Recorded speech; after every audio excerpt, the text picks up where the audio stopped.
Welcome to The Good Life. Thank you for stopping by. I'm Patrick Harney. And as always, make sure to check this out on Spotify, Apple Podcasts, Google Podcasts, Amazon Music, iHEART Radio. If you're listening to this, you can watch this on YouTube as well. And make sure to share it, like it, comment, hit the notification button so you can be alerted when a new episode comes out. And today I have a guest with me who he was an old college professor of mine at Michigan State University. And this guy is a crazy, wicked good artist. So I'm very interested to talk with him because he has a very unique career and he's been at it for a long time. And he's also one of the most positive people I've ever met in my life. So I hope you enjoy.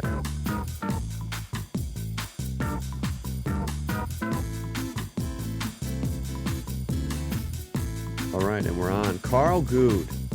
Oh, I'm going to say continue. I have a little big sign in front of my face there. Hold up, Patrick. How are you? I'm doing well. Thank you very much for being here. I appreciate it. You're welcome. So I wanted to talk with you because you were an old professor of mine at Michigan State University. Well, I don't look as old as I feel. I mean, look at this face. I mean, come You're on. glowing. You're glowing. I had to, that was a dad joke. Sorry. You might get a couple of those. It's all good. But I remember distinctly your class. I was in, it was the fall of 2014. I was in your creative processes class. And I remember stepping into the class and there was like 500 people in there. And I remember you stating at the very beginning, we were going through our quote unquote syllabus, right? And I say quote unquote because you were like, these things are a joke. And I remember you standing up there and saying, okay, in terms of tests and exams, there are none. Wow. And I sat there and I was like, oh, I'm going to like this guy. I'm going to like him a lot. And you said, I care about projects. Every exam is going to be a different project. And I loved that because I've always been a very hands-on person, kind of, I like to do things differently, and I've always been a terrible test taker, a terrible exam taker. And I remember distinctly one of the assignments or one of the projects that you gave us was we had to create an advertisement for the starfish sandwich in Bikini Bottom for the Krusty Krab from SpongeBob. And we had to create our own advertisement for it. Yeah. Promoting that burger. What was it called? The burger itself? Was it the starfish sandwich? Oh, the starfish sandwich. I thought it was, for some reason my brain was thinking it was a burger, but it was anyway. Yeah, and I remember that really well.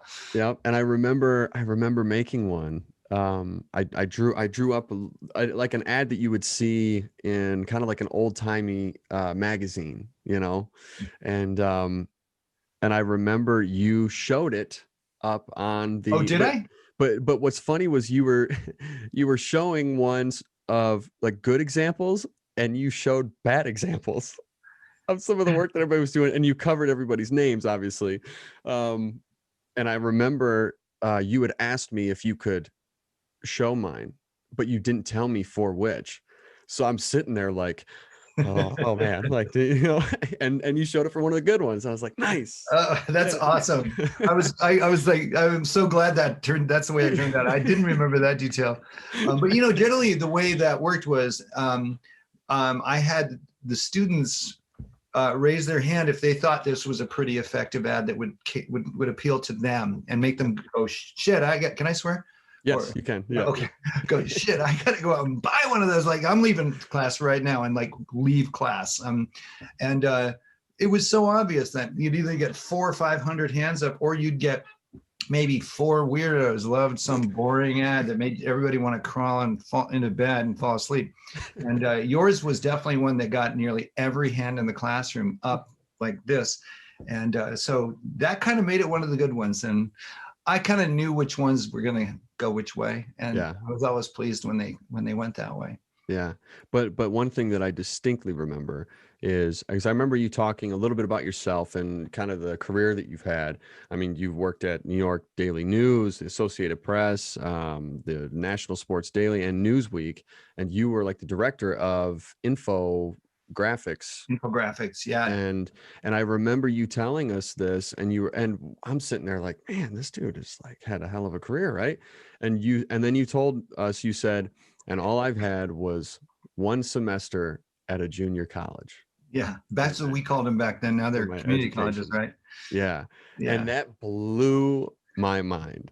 I was like, are you kidding me? Like this is awesome. And I remember you saying, well, okay, let me ask, what was the conversation like when you were kind of interviewing with Michigan State University? What was that conversation like again? Well, it's funny you should ask, because I never let the fact that I wasn't, college educated slow me down or stop me from pursuing things that I wanted to be or do. And so the thing is that it doesn't mean I wasn't absolutely petrified to ask or to go and apply or interview, but I found that my desire to do some things, not all things, but some things were more, my desire to do them was greater than my fear of doing it. So I was always willing to cross through that fog of fear and put myself in uncomfortable situations.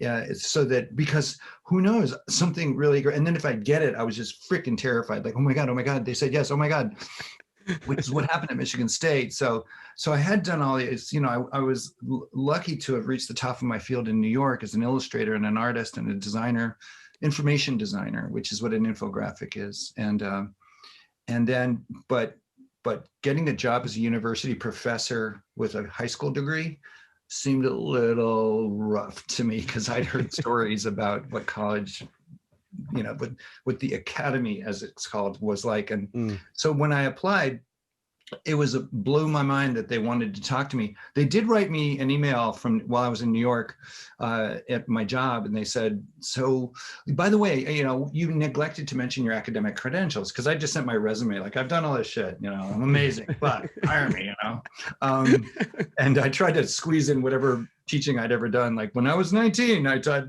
English in South America, and once this professional company invited me to talk to their people, and I was amazing. And anyway, I wrote him back and I said, I got to be honest, I've never been to college, and they sort of said, well, that puts a different spin on this conversation. And it actually had to go to a full faculty vote of the department I was going to work in, which was journalism. Oh my gosh. To decide to accept me into the program, or at least to fly me out and have me do some practice teaching in front of them and students. And they said, we decided to go for it. What the hell, nobody here has the experience you have, and it's pretty cool. And we got to teach what so get your ass out here. So I was the hardest part with those email conversations. And then when I got here, everyone was so kind to me. They showed me all of amazing Lansing, which took about 3 minutes, at the time. Yeah. I mean, I lived in New York City, right? I had a view of Central Park in my office, and we just drove down to Old Town and then down Washington Street and headed for the university, and said, that was Lansing. Look at ta-da.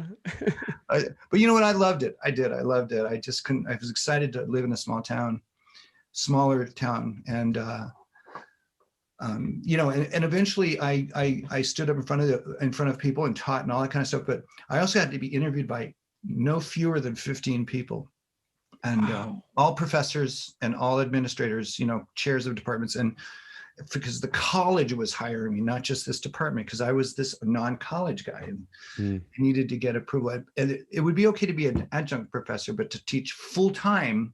Yeah. And to be permanent faculty was a big decision for that college, to bring in a high school guy. So one guy walked out of his or escorted me from his office when he found out that he was like, and so tell me, where did you go to school? Like Princeton, Yale, Harvard. It was, I can't remember the name of it, something community college in LA. But did you go on beyond that? I went, no. And he got up and he said, well, it's so nice to meet you. And he basically pushed me out the door. Good. Another professor said that I was never allowed to speak in his design class because I hadn't been to college. And he and I became great friends, ironically. But, great guy, great personality, great dude. But, I've never felt that way about education. It's Yeah. people can really know their shit regardless of that. Yep. Just might have taken me longer to figure some stuff out than if I had gone to college. I mean, I've gotten like, oh my God, if they would have just told me never to do this in college instead of me like making a total fool of myself trying to do something that was stupid. But you know Anyway. what though? There is a part of me though too, is I mean, because I didn't finish. I went All for right. 2 years. And honestly, like I knew that I wasn't going to finish. There were classes that I wanted to take. I knew what I wanted to do. I wanted to be an actor and work in the film world, in the film industry. And I knew that I wasn't going to finish. So I took all the classes that I wanted to take. And I remember sitting down with an advisor going in to schedule my second year. And she goes, okay, so, you're going to want to take, well, you want to finish up these prereq classes and you'll want to do this class and this class. And I said, no, I'd rather do this script writing class. I'd rather do this film production class. I'd rather do this and this. And she goes, I got to be honest with you. Your senior year is really going to suck. And I was like, I'll be fine. But for me, like, it's great to have you on here because, and I'm not saying that this is not an endorsement to say that college education is not good. Oh, of course not. Of course not. Of course it is. Yeah. But I don't think it is always necessary for every single field. Yeah, I definitely want my surgeon to have gone to college. Most definitely, yeah. But I don't need I don't need my accountant to have gone. I don't care. If that person can hide money from the IRS, I'm happy. Yeah, exactly. And it shows that, like, I mean, you've had such a successful career based on experience. You know what I mean? Like you've just put your head down and you've just gone through and you've been able to make a really successful career for yourself. And I think that's important that people can see that, and can hear about there are that. other pathways to. Yes. But the first thing I think that people, speaking of keeping your head down, my sons, I have two sons in their 20s, but they use analogy with their friends when they were younger in their early 20s or late teens. To be the buffalo. Have you ever heard that? Mm-mm. They'd say to each other, if somebody was really having a bad day or something, someone would say, hey, dude, hey, be the buffalo, man. You can do this. And the buffalo, when the prairie was on fire, or no, a big, huge storm was coming on the prairie, like thunder and lightning. And it was really bad. And it was going to just blow houses over. All the other animals would run away from the storm, but it was all in the direction the storm was going, so that storm was going to be on their tail for a while. The buffalo would just put their head down, the way you said, put your head down, and they plowed forward through the storm and came out the other side much quicker than the other ones were running away from it. And so that's a great motto for life, to just put your head down, take the hits, and you will have learned a lot, and you'll just be a better person. But I forget what I was going to say before I said it. But first, you asked about what was it you asked about? Rewind the tape. Yeah, but basically, like I was just saying that it was really important, I think, for people to understand and hear that. Oh, I know what you're right. Yes. I cut you off. No, you're good. Right. And that you don't have to college. Right. I mean, I remember that conversation. I just couldn't remember the question. So the important thing for anybody to know is, especially younger people who are sort of getting started with all the pressures of society, all the should do's in their life that people have told them, you should do this and you should do that and you should do this. You wind up living somebody else's vision of what success is in life. Mm-hmm. The white picket fence, the job, stepping into that dream job after college, or else. As far as I'm concerned, if you can pay off your student loans, work in a bar, and pay off those loans, and then but I always kept my eyes open for opportunity. I was always ready for a new opportunity. Not immediately, but I always got a little bored with the job after 5 years or 3 years. And so I found myself, sort of wondering what else there was out there. But you know, so many people are trying to live someone else's idea of success, or society's idea of success. Sure, that living in the van is a big popular thing to do right now. And van life, that's nomadic land life, and that's fine, so long as something they really want to do. You know, by my bed, there's 2 stacks of books. One's of books I want to read, and one's of the books I should read.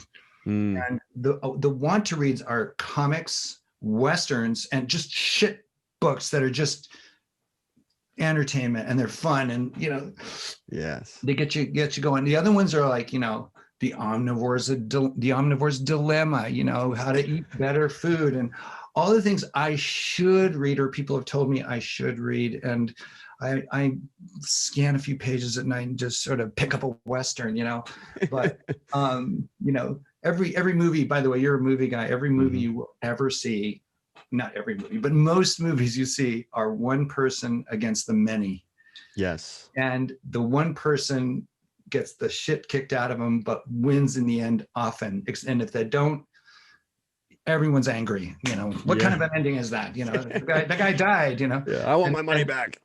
And so basically every movie is a Western, because every Western is about the one guy against the 20 ranchers, or and unfortunately there weren't a lot of women in those novels. I read Westerns from the 30s. Oh man. But things are different, getting better, you know. Getting better. Well, and it's funny that you mentioned that, is like that one person, because the immediate visual that I got from that was, I'm gonna nerd out here for a second, was when Avengers Endgame came out. Oh yeah. And you see Cap standing there against Thanos and his whole army, and he's just beaten up, and then everybody comes in, but he was still willing to do it himself. Yeah.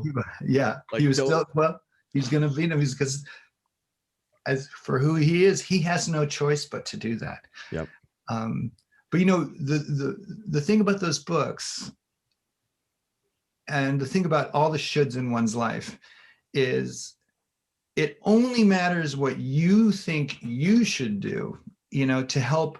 And the should pile for me is always how to better manage the business side of my life. You know, like not getting cancer, or not losing my house, you know. The other side that is not the should pile, but the fun pile is stuff that I want to do because it pleases me, you know. And but you got to look at that should pile and weed out all the bullshit that isn't something you would do. Because if you decide to live success by your own definition, whatever you decide, if you're willing to be homeless in New York and maybe live sleeping on somebody you don't even know's floor for a month to try and get a dream to happen, which is exactly what I did. I lived on a guy's floor for a month with money I had in my pocket from selling my truck. I used to be a dairy farmer before that, but anyway, that's fine. Parents aren't going to be happy. They're going to be worried. You don't want to worry your parents, you know, or whatever, or you know, people who raised you, whoever they may be. Yeah. So, but it's important when you get to be my age, that you look back and go, you know, I changed a lot of things, but really it was a fucking great ride, man. I have no, you know, my father didn't speak to me for, God, I don't know how many years, because he was an engineer. His dad was an engineer. His dad was an engineer. Oh, man. Yeah. But that other guy down, 4 down, was an artist, a very successful artist. And I always just couldn't tear my eyes off his work. It's in galleries. It's all, you know, it's in museums and stuff. It's good stuff. Wow. So I remember just being inspired by that guy. And so I moved to New York to be an artist. So when, I mean, did you always know that you wanted to be an artist, or? Yeah. Since I was 14. Really? Wow. You know, I drew something on a desk once and a girl liked it. And girls never noticed me, like ever, like never.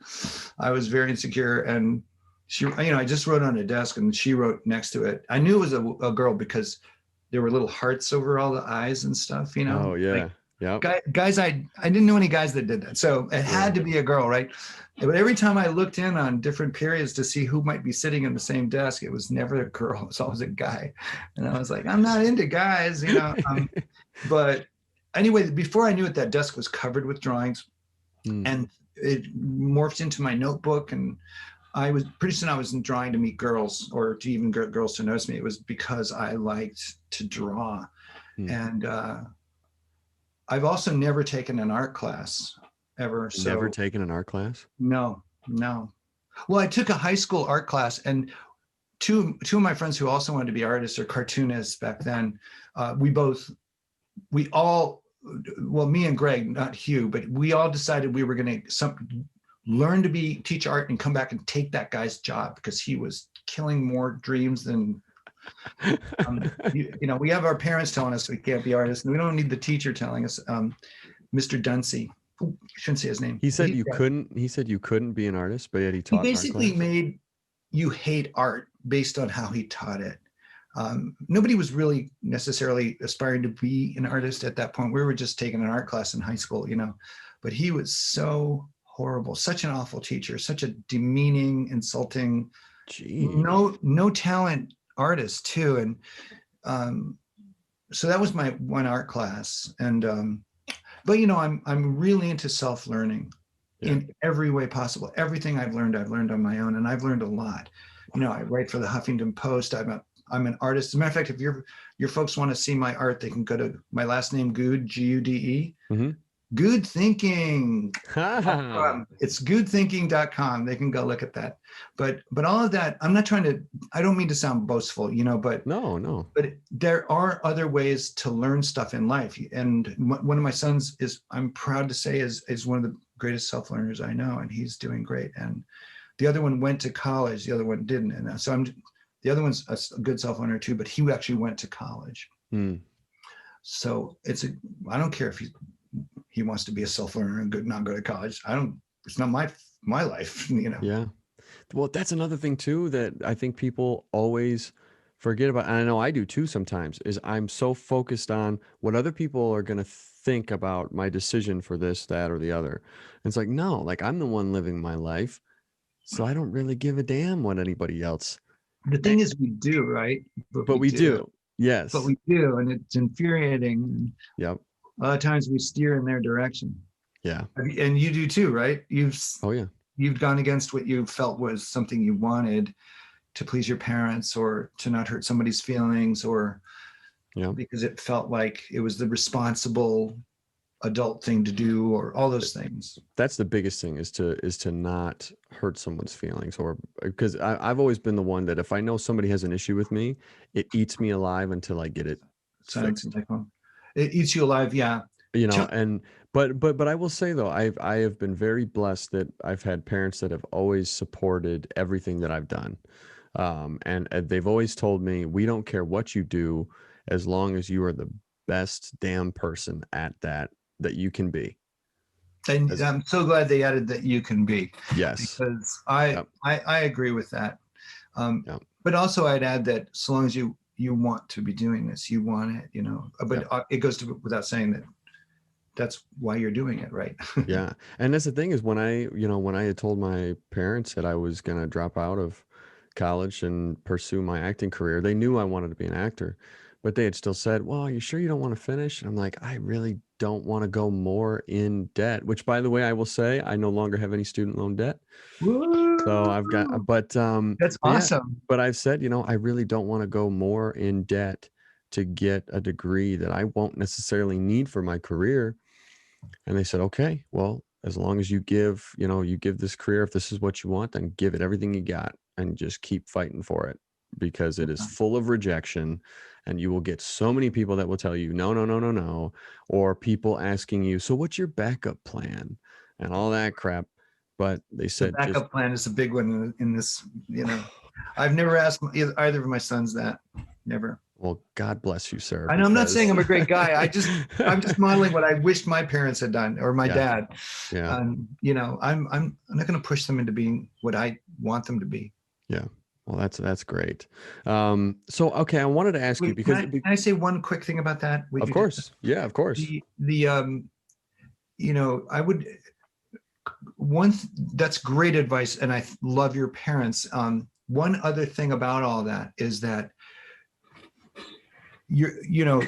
my whole philosophy in the pinball life that I've led, career life I've led, is that why did I do something? It seemed like a good idea at the time, but you may discover that that is not what you want, or Yeah. that you're bored with it after a few years, or that something better comes along that has nothing to do with that career and is maybe more risky than that career. What would your parents still support you then? And I'm actually asking that. Oh yeah, for sure. That's That see, that that's that's the thing is anything like, I've even growing up, I mean, I played a basketball, football, baseball. I ran track, and then I did the men's chorale choir at my school. I was in choir. I was involved in a lot of stuff, damn. and my parents really pushed me to try so many different things so I can try and find that passion for whichever one I wanted to do. And one thing that I was very blessed that they instilled in me was, okay, we don't care if you only play 1 year of baseball or whatever, which is what I did. I only played 1 year because I was just bored out of my mind in the middle of games, which I do wish I would have continued with it, but that's another story. Uh, But well, start a softball league. yeah, yeah. But I remember them telling me, because I want one thing I wanted to do in the middle of the season was I don't really want to play anymore. This is so boring and this is dumb and blah blah blah. I just don't want to do it. And they said, okay, after this season's done, then you can be done with it. I'm like, oh, but I want to be done now. And they said, no, you finish something, or when you start something, you always finish it. You go out strong, but then you can be done. And I'm very glad that they did that, because for me, like with this film that I'm going to be acting and produce, or that I'm producing and hopefully still acting in, is we've been working on this thing for almost 2 years now Oh to, man. to get it off the ground. And there was many moments that I was almost like, all right, this is it. Nothing's working. Nothing's moving forward. I'm done. But I was still like, nope, I'm going to keep pushing. I'm going to keep pushing. I started this thing. I'm going to finish it and I'm going to see it out. And when I said that to myself, then all of these really big things started happening for it and things start moving forward. And so I'm very glad that they didn't let me quit in the middle of the season. You know what I mean? Yeah, sure. Yeah. Yeah. I think that's wonderful. I think that's absolutely wonderful. God, I had something really profound I was going to say about that, but I'm getting old. Well, like we said earlier, you don't look it, right? Yeah, yeah, I do. I actually do. But I did want to ask you, because I did go to your website, and I was looking through all of the art that you've done and all of the infographics that you've done, and one really stuck out to me. You did one on 9/11. An infographic, yeah. Yeah, and I wanted to ask you, when you take on a difficult topic like that, Yeah, I mean, there has to be an immense amount of pressure with yeah, that, right? sure. So how do you deal with that while trying to make the best yet most sensitive that you can be graphic like that? I mean, I couldn't even imagine that. How do you do that? Well, yeah, 9/11 happened in my city. I was living in New York City. It happened down the road. And I was the director of graphics, of infographics at Newsweek. And we have the one thing that clicks into a person after, even to someone who's just starting out. I was always impressed with these youngsters that would work for me, and the interns and stuff, because as emotional as you want to be, as emotional as you feel like you need to be, as in shock as you are looking at what the rest of the world is looking at, you're looking at the same images. Mm-hmm. We couldn't see the buildings from ours, too many tall buildings in the way. But when you're shocked, you cannot project that into your work. Just like a doctor, an ER doctor who sees the most grisly accident victim rolled into their ER, and they're looking at this mangled human live human body, Mhm. the last thing they can do is to completely get emotional over that, even if it's probably their own child, right? That they've got to do their job, or because that's what their job is, Yeah. for whatever reason. And that's the way we feel there. And that's the way those young kids were, they were all business, in a way. It was kind of cleansing, to clean out your brain from the feelings and the emotion, and just focus on a task. Just like when you lose someone you love, it's the biggest pain you'll ever feel in your life, is to lose someone you love. And often distractions are one way to kind of take a break from that pain you're feeling, or from the agony that you're in. And that worked with that, is to just focus on the work, focus on the job. We had just a few hours to just turn around the entire magazine. It's one of those things where we're stopping the press, as was said. Everything got scraped out of the magazine, everything we worked on all week. Man. New content, where the entire magazine is going to be devoted to this story. Karl, you've got 2 pages. Can you fill it with explaining with what happened? Like, diagramming the towers and planes and maps of the routes and all of this. And it was like, I never said no, Yeah. ever. I said, yeah, I can fill that. I hope. They all knew there was an I think, I hope attached to every commitment a journalist made, because it all depends on the data, the information you can dig out during your research. That's another thing too that I think about, because, I mean, I was pretty young at that time, but when stuff happens like that, there's always more and more information that comes out as the days go by. So That's the hardest thing right there. yeah, how do you make something and be confident in it, in the hopes that something there's not new information that completely flips it on its head later, Well, everything you're saying goes to the core of journalism. And it's there are sayings about journalism, that it's history written on the fly, that it's the first draft of history. Mm. And if no one gets rich doing journalism. Oh, that's a different quote for a different reason. but those, you do your absolute best to only put in the magazine what you know. People will say, but don't you know this yet? And you go, no, I don't. The power of no, I don't, or I don't know are enormous. A lot of people are afraid to say no to somebody, or I don't know. But in a job like that, or any job where someone is counting on you to come through with something that they asked you to do, and if you can't do it for any reason, for whatever the reason, you've got to say, I can't do it. Not by that time, not with that budget, whatever it is. So, and everybody in the industry knew that was always going to be the case. You're either going to get the interview, you're not going to get the interview. You're going to find out, they're going to let you through the police lines downtown, or they're not going to let you through the police lines downtown. Yeah. And you'll do your best. You could, they know you did your best, because you wouldn't be working for Newsweek if you weren't already one of the best at what you do. So they know you're going to kill yourself to get that information. And then, they say, sometimes they really love stories because they are continuing. Like they do that because it sells news, it sells publications or magazines or subscriptions. And so back in those days, after all, it's always a business, journalism. So people would say that story has legs. It has legs. It's going to keep moving. And so at the beginning, there's very little information. Like if a plane crashes, you don't know what happened, but some expert says, we're suspecting there was some sort of a bomb on board, or maybe a static electric shock in the gas tank from one of the Flirmnertz's devices. And you go, what the fuck is the Flirmnertz device? Everybody, we got to find a diagram of a Flirmnertz device. Or Columbine. Columbine was, the first real school shooting, the big one, big one. With us, there were always 2 things you had to find with every story. Most stories was, and my staff at Newsweek joked at me for saying this, but it's like a play where you need to know what the set looks like. Mm-hmm. You need to know what the inside of the school looks like, the hallways, the classrooms, where the library was, where everybody was killed, most people.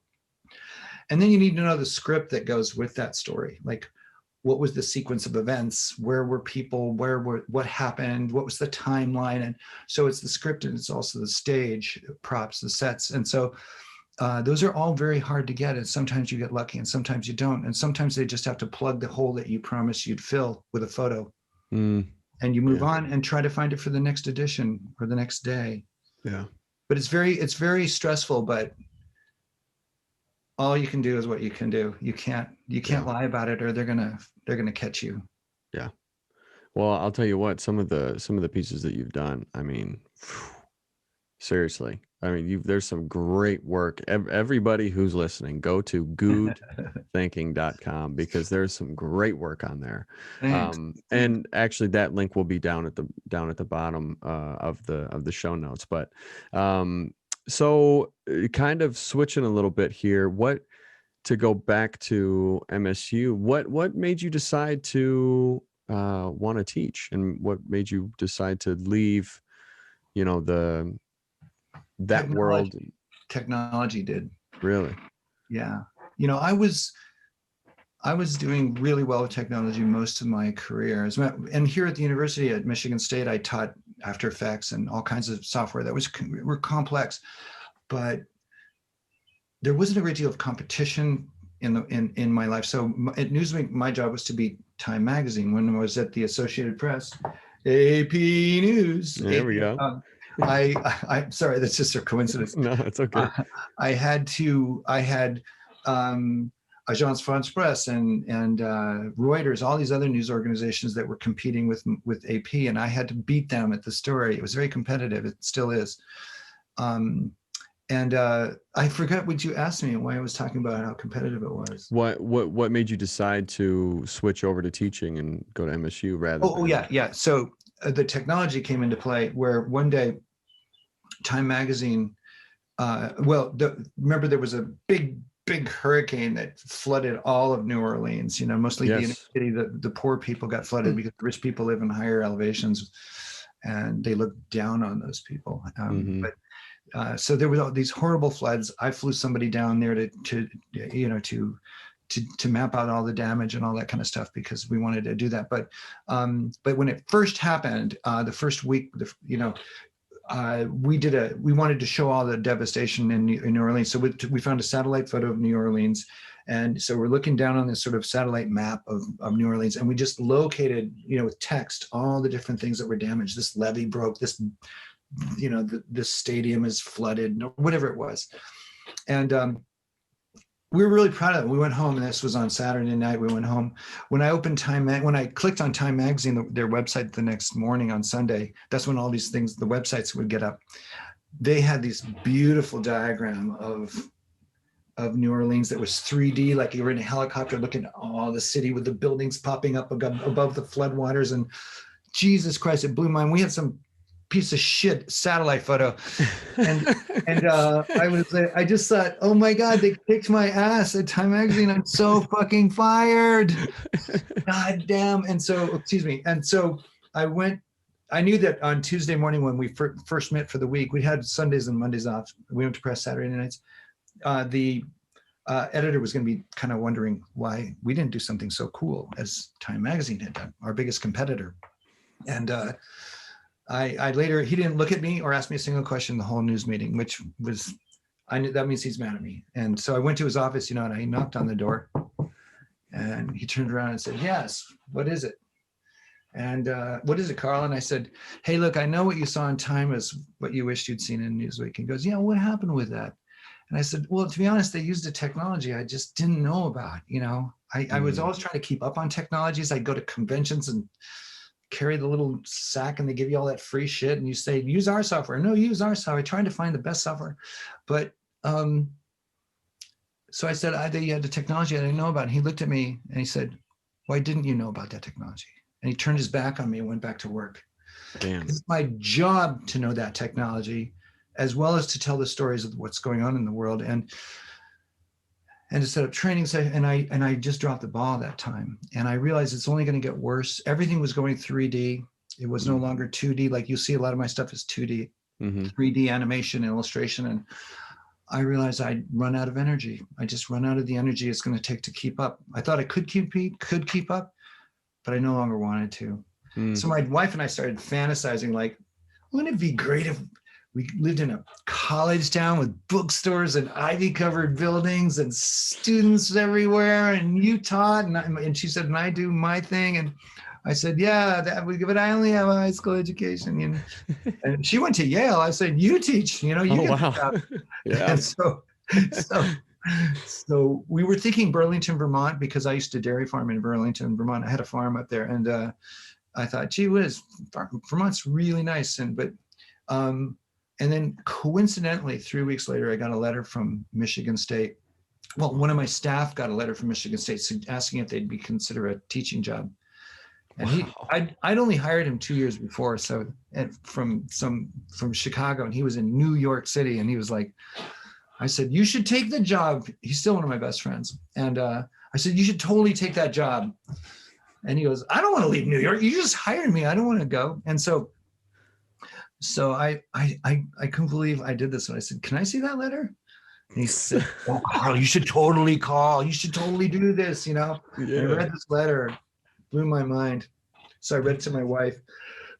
I called my wife and read the letter, and she went, oh my God, they're a Big Ten school. They'll have sports. Oh my God, we should do this.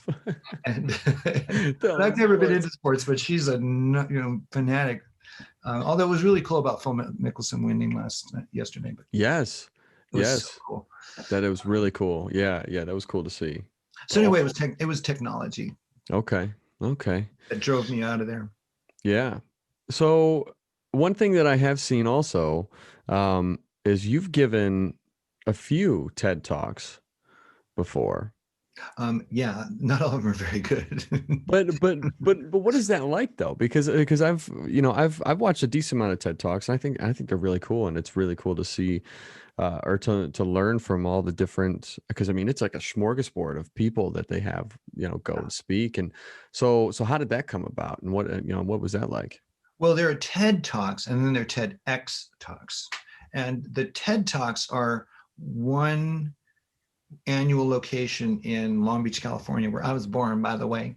And that had nothing to do with TED Talks. Although the guy who invented the TED Talks is a good friend of mine, the actual guy who named it TED. But anyway, the TEDx Talks are they franchise it to all the cities anywhere, all over the world, anybody or any university that wants to host their own TED Talks. Oh, that's cool. And they add a little tiny X at the end. That means it's not theirs. It's so you'll see TEDx Austin, TEDx MSU, TEDx Detroit. So I've spoken at TEDx Detroit, MSU, Midland, and it's amazing. I've spoken at 4. And in Lansing, the first Lansing one. So but the thing is, any of those TEDx talks, many of the TEDx talks have gone viral or have done well, and the TED website will actually share them on their homepage, on their page. That is the big TED site. Like if you go to TEDx MSU, you won't see a lot of activity there, but if you go to TED.com, you'll see a lot of activity. Nice. So I just finished one on creativity and creative thinking. It's not even up yet, and I'm hoping that gets picked up, because I think it's my best one yet. The other ones are, the Detroit one was pretty good, but the Lansing one, I say shit 3 times in it, so you should probably watch that. Well, what I remember even in class, you started swearing, and I was like, oh hell yeah. I was like, this guy's cool. I can't help myself. He doesn't care. He just wants us to make sure we get the information whichever way we'll learn it. My department head sure cared. Yeah, I'm sure they cared. Yeah, but it was the she. Yeah, they cared. We cared. Yes. Pronouns. Yes.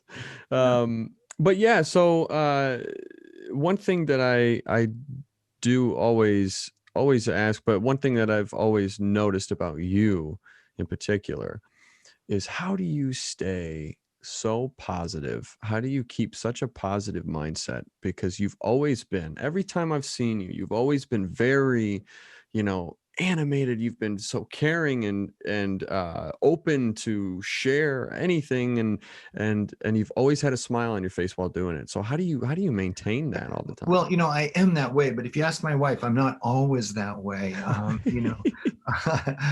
definitely like to come home and lick my wounds, Yeah. but I had uh, for some reason I've always had, ever since I decided not to go to college, ever since I was young, I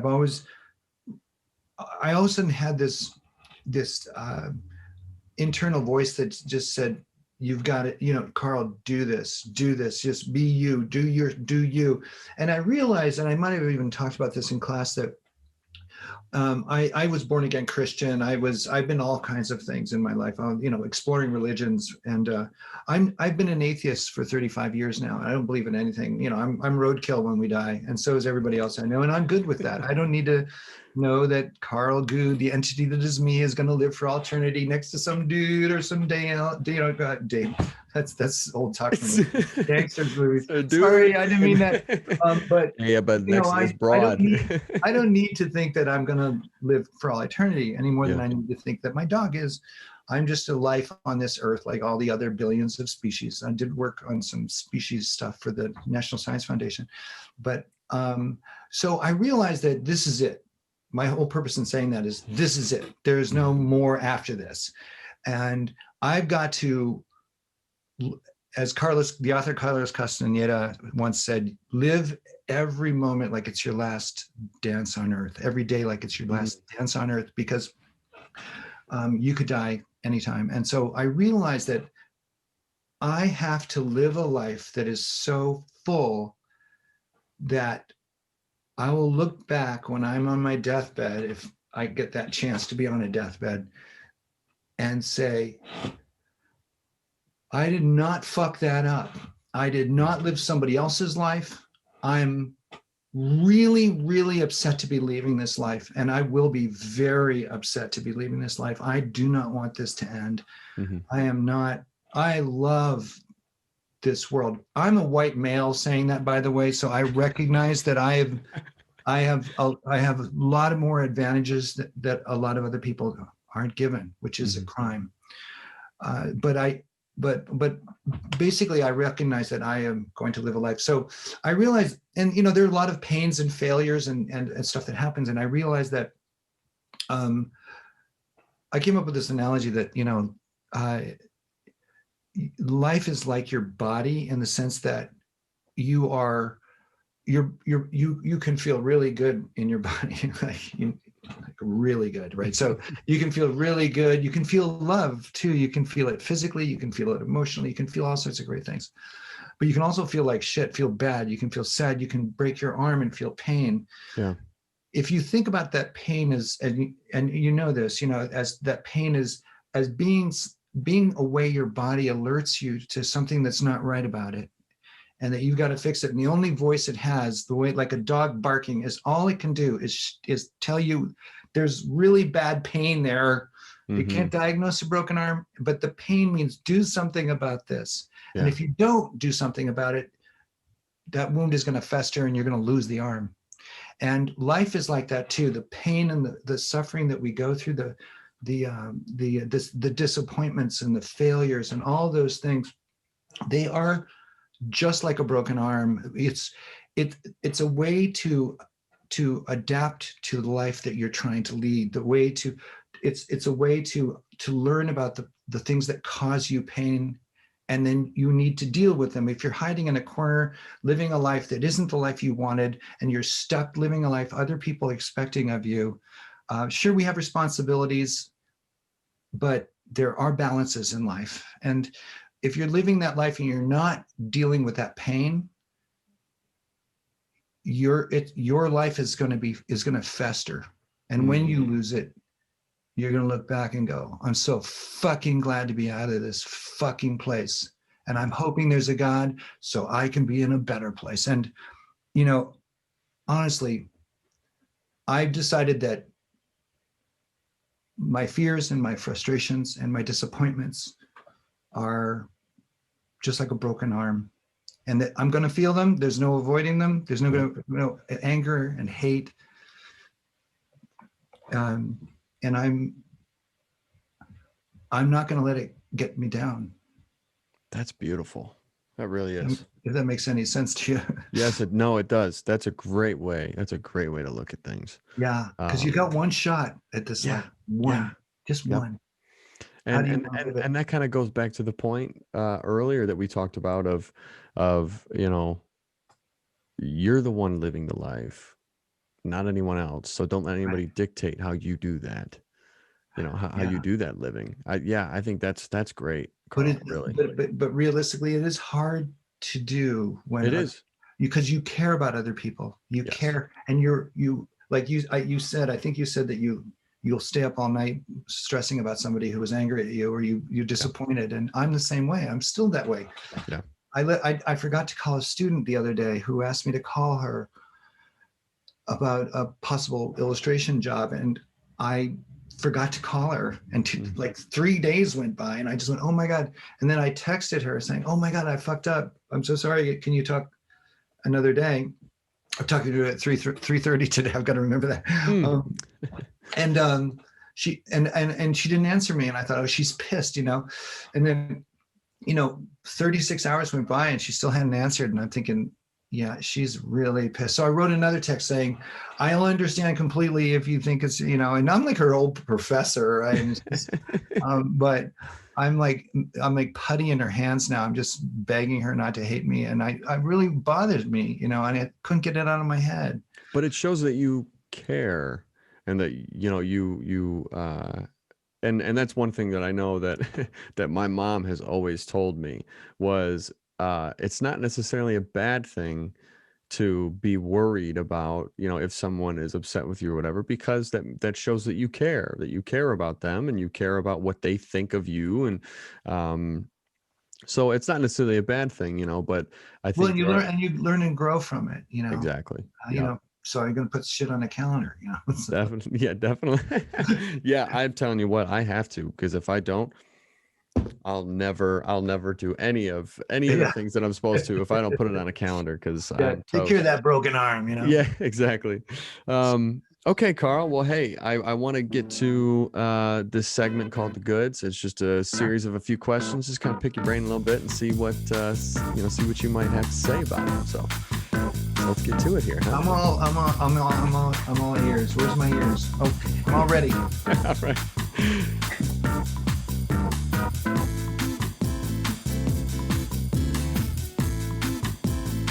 Question 1: What is your favorite story that you've covered over the years? If you could pick one, what's your favorite story that you've covered?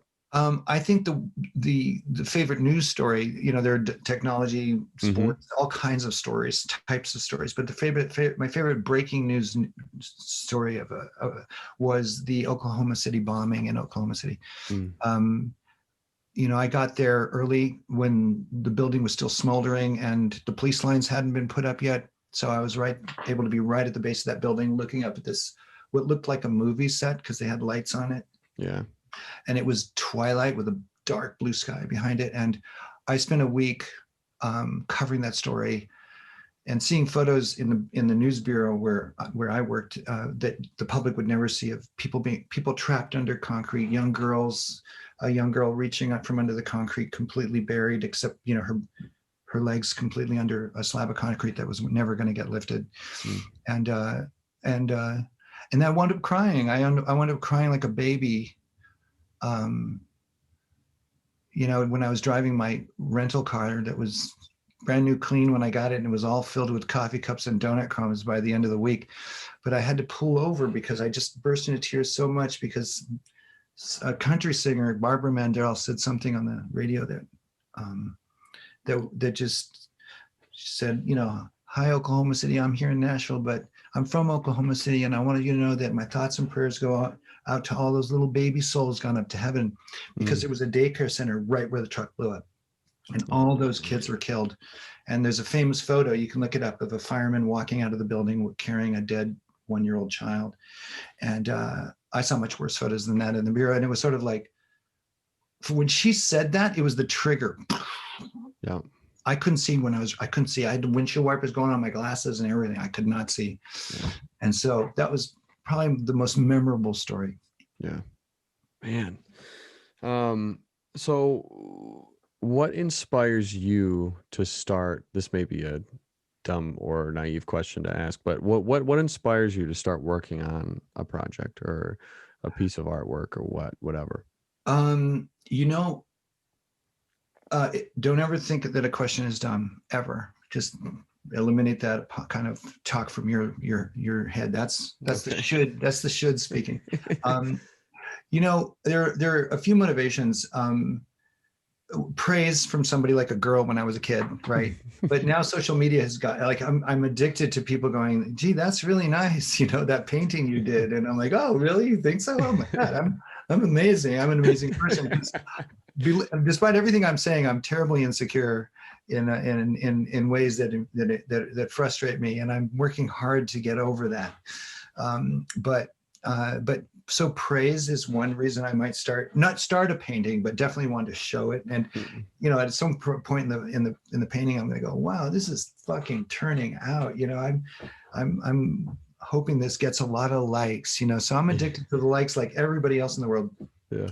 But I have an innate desire to create art. I don't know why, or to write. I love the craft of writing. I love it. I just love trying to frame. My wife's a much better writer, but she went to Yale, right? So, but you know, I love the craft of writing, but I love tackling something so hard with, you know, these you know, take something like that and you turn it into this whole world that never existed, that's in your head, and there's a magic to it, and I think that's my main motivation. And I really hate the fact that this new praise thing is sort of slipping in. But it's just like children, you know, when they're young and toddlers, they learn and absorb and explore the world and make things just for the pure joy of it. Yeah. But when they get older, they start to realize that A+ from their teacher, that gold star means more. And they start doing it for the gold star or the 4.0 and not for the knowledge itself. Yeah.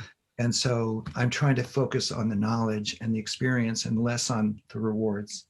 Nice. That's great. That is really, really good. And I wish more people would do that, because I think there'd be a lot happier people out there. Well, you know, it's about raising awareness with people. They just don't know. Yeah. You know, just like we're all brainwashed by this society to be and behave a certain way. And sure, we need rules or we'd all go around killing each other like we're about to in this country, it feels like. But we definitely need to challenge some of those rules, and certainly challenge you know, the assumptions we make about ourselves that are harmful. Yes. Challenge those. But anyway, definitely. And then, okay, so what would you say your favorite medium? I don't know if I'm saying that in the right way, but what's your favorite medium to create with, whether it be digital, whether it be sketching, painting? What is your go-to, would you say? My favorite medium, I love sketching and drawing the best. And I've learned that painting, I have paintings around, but I learned that painting is there's one over there that's a really old one up there on the door. I did that over in Lanesburg. I fixed up the canvas on the back of my motorcycle and managed to get all my art supplies up there, and I painted that thing in a few hours. But painting is sort of a challenge for me. It's a bigger challenge, but it's not as great a joy as sketching. I've started sketching on my iPad, which people think people are picking up the iPad going, hello, iPad, give me a painting of some sailboats and, you know, the sunset. Okay, I'll be back after lunch. That better be done. They think like, oh, you did it on an iPad. Oh, well, too bad. You know, like that stuff. It's still drawing with it's just a different tool. It's not oil paints, you know. So anyway, I've been doing that a lot because it's a lot easier than sort of carrying stuff around. But sketching, I have my drawing pads and my pencils, and you know, so when sometimes my wife will go off on a hike or something, but I let her go. I don't let her. She goes, and I say, you need some quiet time. I need some quiet time. I'm going to sit here and sketch, you know, that guy's truck or something, you know. Nice. And it feels good. Yeah. And then finally, how do you keep yourself centered and grounded? Uh, well, um, it's really it's really common for a lot of us, including me, to be very judgmental about ourselves, to do this kind of thing. You fucking stupid idiot! You're just such a fuck up, and those are horrible things to think about yourself. Like you've heard that all those things. Like, would you say that to your 5-year-old self? I don't think so. Why are you saying it to yourself now? All that kind of stuff. But it's true. Yeah. And it's kind of like, um, you know, I've come to accept in life and with others that we are all wonderfully, beautifully imperfect, and that we are going to make mistakes, and the best thing you can do is to be kind to yourself, to be forgiving of yourself, and to cut yourself some slack, and to accept that you're not perfect and you're going to make you're going to screw up. And so and it doesn't mean it's not going to be painful. I've tried physical techniques like breathing, sort of chanting like Om Mani Padme Hum, Om Mani Padme Hum, Om Mani. I'm bored, man. I'm so bored. But really just sort of, and I've distracted myself with my projects because I don't like going in there. If I'm renovating my travel trailer, which I'm doing, by the way, it's really fun. But I'm not thinking about what a piece of shit I am, right? So I try to stay grounded by when I do go internal, by being a pretty nice guy to me, because it's really a different person doing that thinking. There's the subconscious and the conscious. The conscious is a bully, and it's going to say things to you. And that little internal you, really deep internal you, is just feeling like hurt, right? Mm-hmm. And I don't want to do that anymore. Patrick, I'm 66 years old, and I just don't want to do that anymore. Yeah. It frustrates my wife, the people who love me. Like, why are you so hard on yourself? And she'd actually think I was a much cooler guy if I would just be more confident, but it's hard. It's hard. It is difficult. Life beats you up, but it's a lifelong journey to be kind to yourself and to forgive yourself and to think. And this looked like a religious thing, but I was just doing that sort of a centering thing, zoom. But it's worth. I want to lie on my deathbed and just go, you did good, kid. Not just you did good, but you know what? I like myself a lot. Yeah. I wouldn't want it to be anybody else. There are a lot of people who really wish they weren't them. Yeah. And which is really a shame, because they're all beautifully, wonderfully perfect, just the way they are. Yep. Yeah. Right. Well, that's beautiful, Karl. And I thank you for coming on and sharing some of your wisdom and and your stories, and just kind of getting what you have to say out there, and I do appreciate you taking the time. So thank you very much for being. I was excited to see you again, Patrick. Yes. You stand out in a crowd big time, as not just because you're tall, but you have a wonderful charisma about you. When you meet you for the first time, it's like, what a nice guy, what a good looking guy, and what a tall guy, and what a nice guy, so anyway. Thank you. Well, that's what I always want to care about the most is, and there was something that my father had told me a long time ago was, if he were to ever go to a reunion or whatever, he always hoped that people weren't necessarily saying, "Oh, do you remember that one football game that you played in? Or do you remember this achievement that you had?" or whatever. He said he always hoped that they always just said, "Do you remember how nice he was to me? Or do you remember how good of a person he was?" He goes, that's always been my goal. Yeah. Is, and so if I... Well, what, you're on the right track, Patrick. Well, I hope so. Thank you. And it gives you a certain amount of confidence, because usually people who are who have to step on other people to make themselves feel good about themselves Mm-hmm. are not as confident as people like your father. Yes. Yeah. Yeah. That is true. That is true. Well, Karl, I hope we can do this again at some point. Can you let everybody know where they can see all of your work and where they can keep up with you? Sure. Well, Gude Thinking, like GUDE thinking.com. It used to be my freelance website for help, doing creativity and counseling and advising. But now I decided I'm going to go on a trip for a year around the country in my travel trailer. So it's just my artwork now. And I'm on LinkedIn. Find me on LinkedIn. I'm on Facebook. Find me on Facebook. I don't care. I'm happy. I'm on Instagram. I hate Twitter. It's just so evil. But I'm on Twitter too. I do check it. I love it. I love it. Well, thank you, Karl. Thank you. Yeah, no, my pleasure. It was a lot of fun. Take care, Patrick. All right, and that wraps up this episode of The Good Life. Thank you to Karl for being here.